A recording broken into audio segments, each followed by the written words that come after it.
ஒரு 17,000 பட்ஜெட்டுக்கு, வெறும் 17,000 பட்ஜெட்டுக்கு ஒரு தரமான ஹோண்டா யூனிகான், அதுவும் செல்ஃப் வண்டி கொண்டு வந்திருக்கோம். இந்த வண்டியோட மாடல் பார்த்து 2009 மாடலு, செல்ஃப் ஸ்டார்டர் கண்டிஷன்ல இருக்கு. இந்த வண்டியோட மொத்த விலையே ஒரு 17 ரூபா சொல்றோம். 17 ரூபான்னு சொல்றோம். நேரில் வாங்க, குறைச்சு கொடுத்துடலாம்.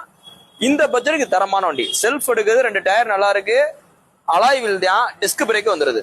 அதாவது யூனிகானாலே அலாய் வீல் தானே அப்படின்னு நிறைய பேர் கேட்பாங்க. அப்படி கணக்கு கிடையாது. 2005, 6, 7, 8, 9 முடிக்க ஸ்போக்ஸ் வீலும் வந்துச்சு, அலாய் வீலும் வந்துச்சு. இது பாத்தீங்கன்னா உங்களுக்கு ஃபர்ஸ்ட் போட்ட அலாய் வீல் டைப். இது பாத்தீங்கன்னா உங்களுக்கு ஒரிஜினல் ஸ்டிக்கரு. இந்த டைப் ஒரு ஸ்பெஷல் எடிஷன் கணக்கில் வந்துடும். வண்டி நல்ல குவாலிட்டியா இருக்கு. செல்ஃப் ஸ்டார்டர் கண்டிஷன், இன்ஜின்ல ஸ்மோக் கிடையாது, ஸ்லோ சூப்பரா நிக்குது. செயின் ஸ்ப்ராக்கெட் புதுசு, ஃப்ரண்ட் டூம் எல்லாமே புதுசு. வண்டி நல்ல குவாலிட்டியா இருக்கு. இந்த வண்டிக்கு 17 ரூபா சொல்றோம். இந்த வண்டியோட ஸ்பெஷல் பாத்துங்க, இது 17 ரூபா தான் மொத்தமே சொல்றோம். நேர்ல வாங்க, ஒரு 500 ரூபா குறைச்சு உங்களுக்கு ஒரு 16,000 ரூபாய் கொடுத்துறேன். அந்த 16,500 எவ்வளவு ஃபைன் இருக்கு? 5,600 ரூபாய் ஃபைன் இருக்கா? கிட்டத்தட்ட